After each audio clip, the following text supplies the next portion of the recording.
Torah. Torah, or what is often translated into English as Pentateuch, is the central concept in the Judaic tradition.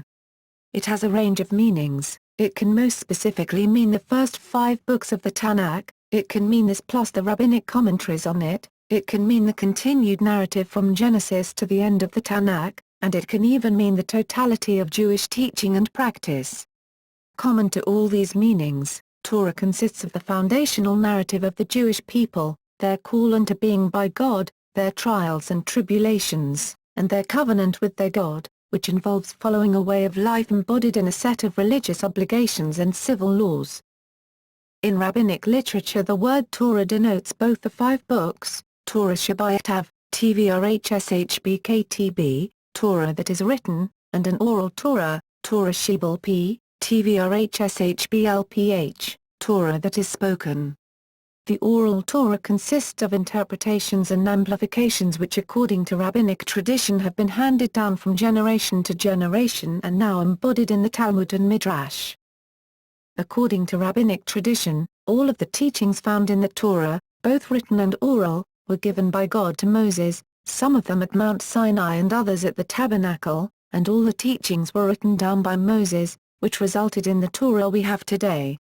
According to a Midrash, the Torah was created prior to the creation of the world, and was used as the blueprint for creation. The majority of biblical scholars believe that the written books were a product of the Babylonian exilic period, c. 600 BCE, and that it was completed by the Persian period, c. 400 BCE. Traditionally, the words of the Torah are written on a scroll by a sefer on parchment in Hebrew. A Torah portion is read publicly at least once every 3 days, in the halachically prescribed tune, in the presence of a congregation.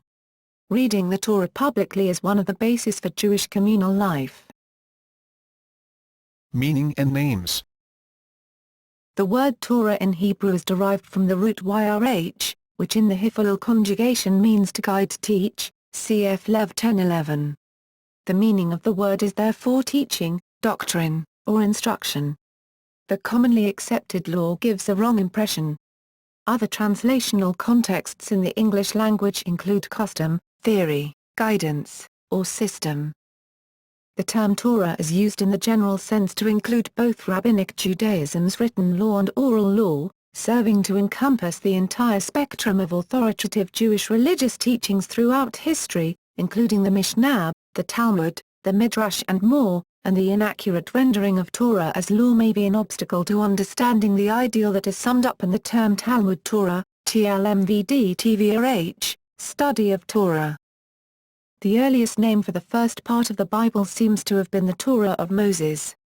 This title, however, is found neither in the Torah itself, nor in the works of the pre-exilic literary prophets.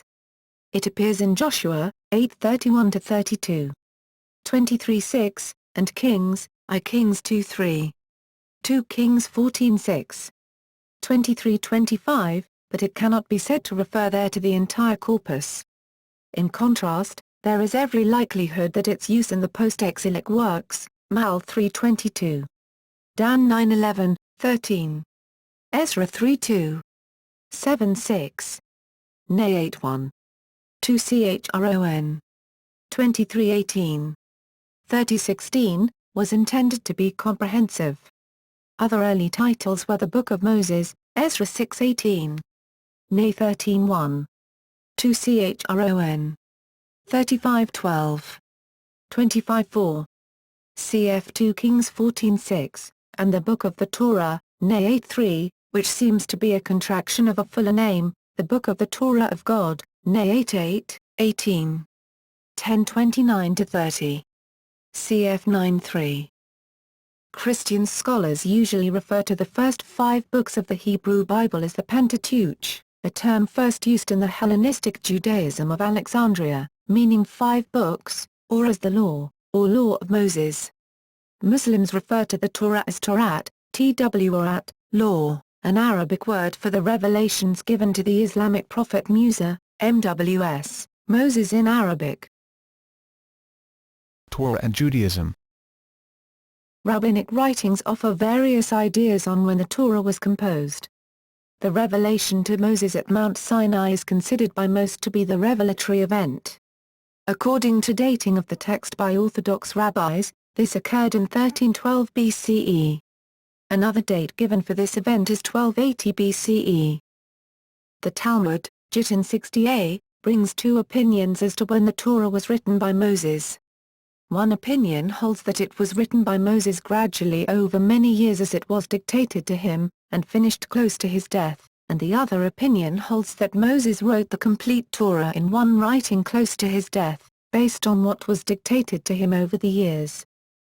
The Talmud, Minachot 30a, says that the last 8 verses of the Torah that discuss the death and burial of Moses could not have been written by Moses, as writing it would have been a lie, and that they were written after his death by Joshua. Abraham ibn Ezra and Joseph Bonfils observed that phrases in those verses present information that people should only have known after the time of Moses. Ibn Ezra hinted, and Bonfils explicitly stated, that Joshua wrote these verses many years after the death of Moses. Other commentators do not accept this position and maintain that although Moses did not write those 8 verses, it was nonetheless dictated to him, and that Joshua wrote it based on instructions left by Moses, and that the Torah often describes future events, some of which have yet to occur.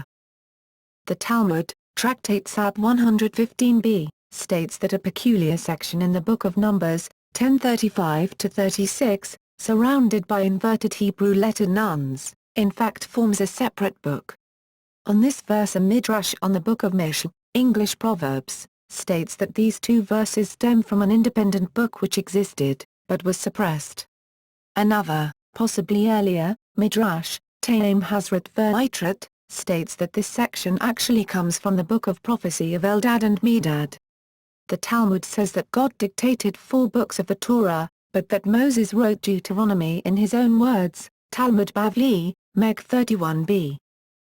All classical rabbinic views hold that the Torah was entirely or almost entirely Mosaic and of divine origin. Ritual use. Torah reading, Hebrew, Qythtvrh, Kriyat HaTorah. Reading the Torah is a Jewish religious ritual that involves the public reading of a set of passages from a Torah scroll. The term often refers to the entire ceremony of removing the Torah scroll, or scrolls, from the ark, chanting the appropriate excerpt with special cantillation, and returning the scroll, to the ark. It is distinct from academic Torah study. Regular public reading of the Torah was introduced by Ezra the scribe after the return of the Jewish people from the Babylonian captivity, c. 537 BCE, as described in the Book of Nehemiah. In the modern era, adherents of Orthodox Judaism practice Torah reading according to a set procedure they believe has remained unchanged in the 2,000 years since the destruction of the Temple in Jerusalem, 70 CE. In the 19th and 20th centuries CE, new movements such as Reform Judaism and Conservative Judaism have made adaptations to the practice of Torah reading, but the basic pattern of Torah reading has usually remained the same.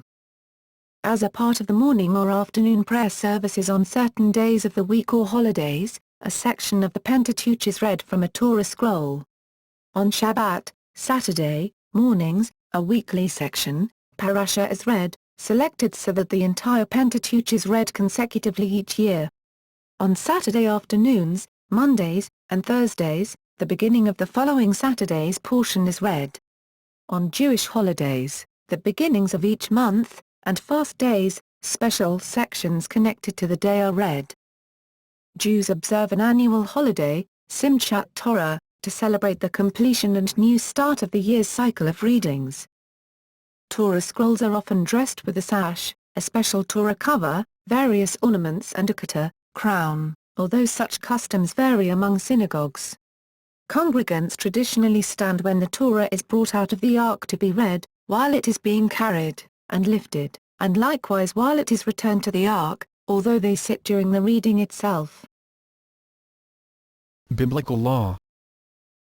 The Torah contains narratives, statements of law, and statements of ethics.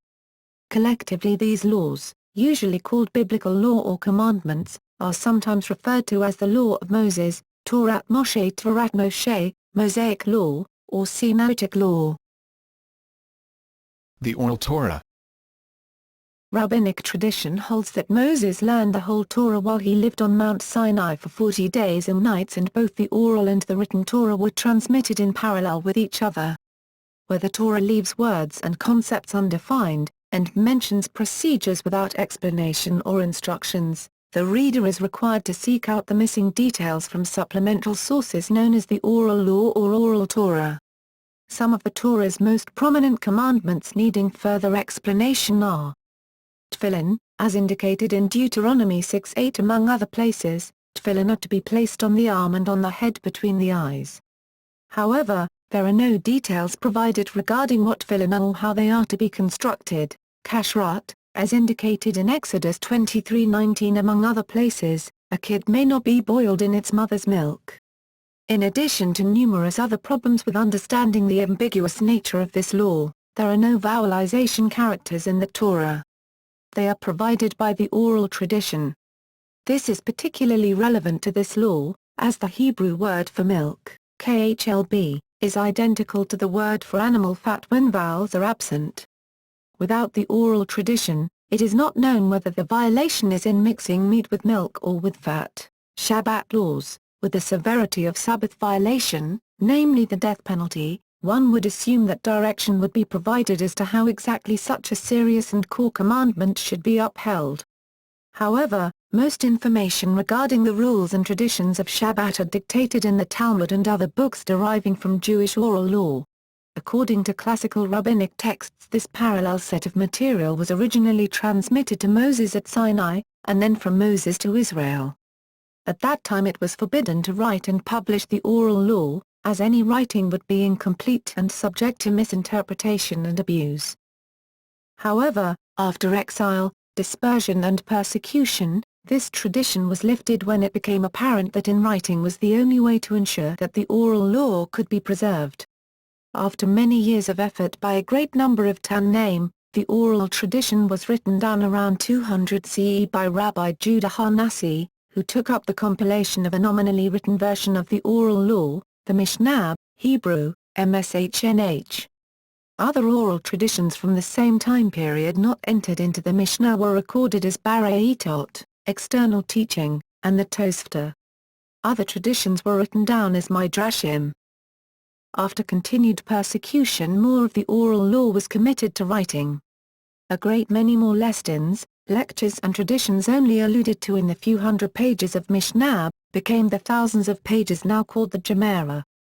Gemara is written in Aramaic, having been compiled in Babylon. The Mishnah and Gemara together are called the Talmud.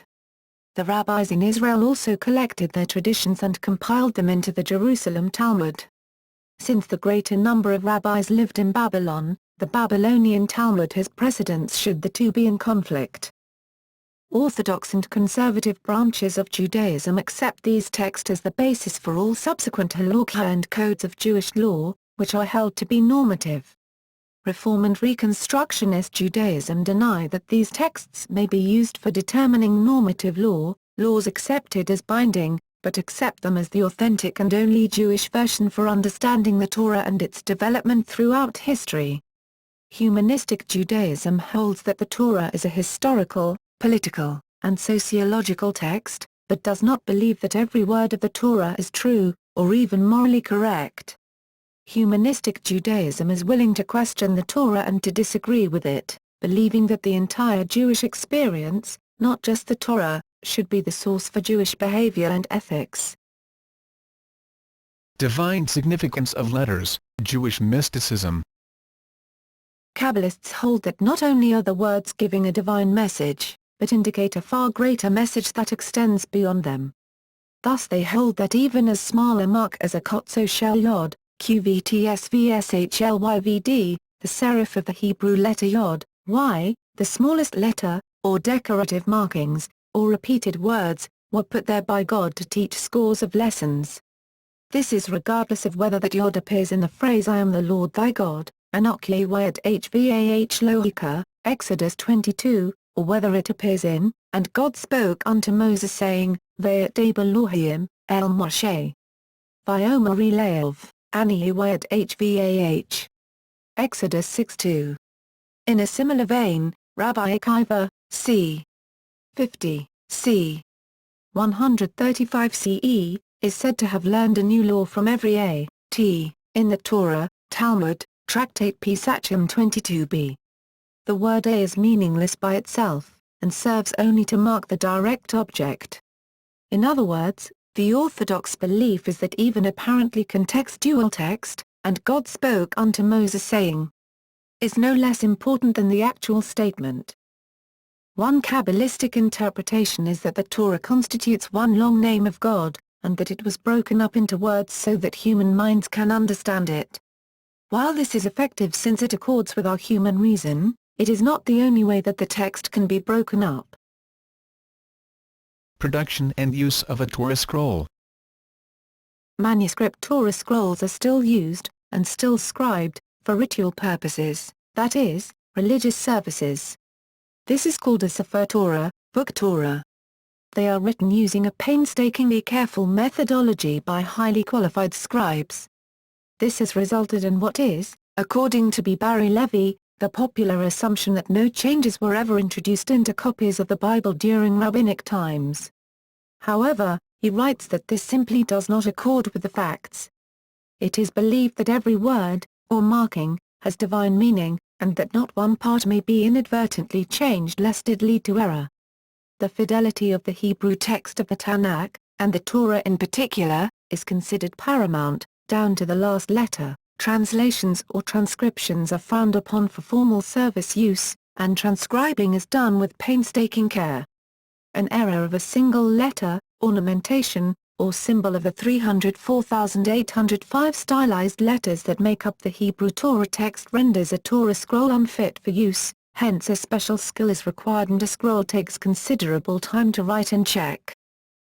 According to Jewish law, a Sefer Torah, plural, Sifrei Torah, is a copy of the formal Hebrew text handwritten on Jevel or Qlaf, forms of parchment, by using a quill, or other permitted writing utensil, dipped in ink. Written entirely in Hebrew, a Sefer Torah contains 304,805 letters, all of which must be duplicated precisely by a trained sefer, scribe, an effort that may take as long as approximately 1.5 years. Most modern Sifrei Torah are written with 42 lines of text per column. Yemenite Jews use 50, and very strict rules about the position and appearance of the Hebrew letters are observed. See for example the Mishnah Berurah on the subject. Any of several Hebrew scripts may be used, most of which are fairly ornate and exacting. The completion of the Sefer Torah is a cause for great celebration, and it is a mitzvah for every Jew to either write or have written for him a Sefer Torah. Torah scrolls are stored in the holiest part of the synagogue in the Ark known as the Holy Ark, Arvan Hqodsh Aron HaKodesh in Hebrew. Aron in Hebrew means cupboard, or closet, and Kodesh is derived from Kadosh, or holy. Torah translations. Aramaic. The Book of Ezra refers to translations and commentaries of the Hebrew text into Aramaic, the more commonly understood language of the time. These translations would seem to date to the 6th century BCE. The Aramaic term for translation is Targum.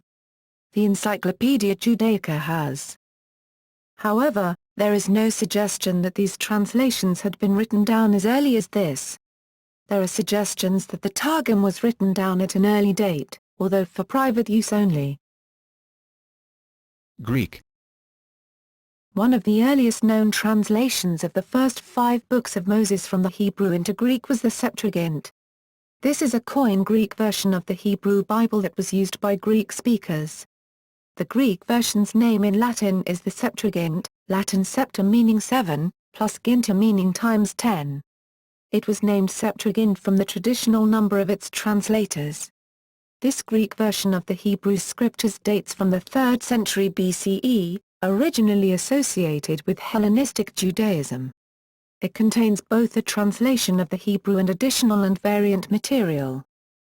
Later translations into Greek include 7 or more other versions. These do not survive, except as fragments, and include those by Aquila, Symmachus, and Theodotion. Latin. Early translations into Latin, the Vetus Latina, were ad hoc conversions of parts of the Septuagint. With St. Jerome in the 4th century AD came the Vulgate Latin translation of the Hebrew Bible. Arabic. From the 8th century AD, the cultural language of Jews living under Islamic rule became Arabic rather than Aramaic. Around that time, both scholars and lay people started producing translations of the Bible into Judeo-Arabic using the Hebrew alphabet. Later, by the 10th century, it became essential for a standard version of the Bible in Judeo-Arabic. The best known was produced by Saudia, and continues to be in use today, in particular among Yemenite Jewry.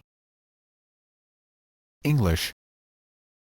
The Lollard Bible was the first comprehensive English translation, produced late in the 14th century. It is associated with the movement of John Wycliffe, whose adherents were nicknamed Lollards, and were treated by the Church as heretics. John Wycliffe, c. 1328–1384, was himself responsible, though not necessarily as a translator, for the earlier version made from the Latin. William Tyndale is credited with producing the first translation of the Pentateuch into English, directly from the Hebrew and Greek. In other religions. While Christianity includes the 5 books of Moses, the Pentateuch, among their sacred texts in its Old Testament, Islam states that only the original Torah was sent by the one true God.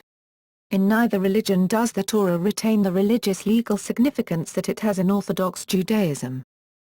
Among early centers of Christianity, the Septuagint was used by Greek speakers, while Aramaic Targums were used by Aramaic speakers such as the Syriac Orthodox Church. It was regarded as the standard form of the Old Testament in the early Greek Christian Church and is still considered canonical in the Eastern Orthodox Church.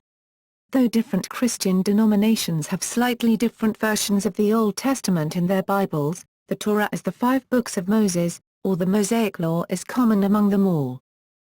The Quran refers heavily to Moses to outline the truth of his existence and the religious guidelines that God had revealed to the children of Israel. God says in the Quran, "It is He who has sent down the book, the Quran, to you with truth, confirming what came before it. And He sent down the Torah, and the Injil, Gospel." Muslims call the Torah the Torah and consider it the word of God given to Moses. However, Muslims also believe that this original revelation was corrupted, tahrif, or simply altered by the passage of time and human fallibility, over time by Jewish scribes, and hence do not revere the present Jewish version Torah as much. 7-144-144 The Torah in the Quran is always mentioned with respect in Islam. The Muslims' belief in the Torah, as well as the prophethood of Moses, is one of the fundamental tenets of Islam.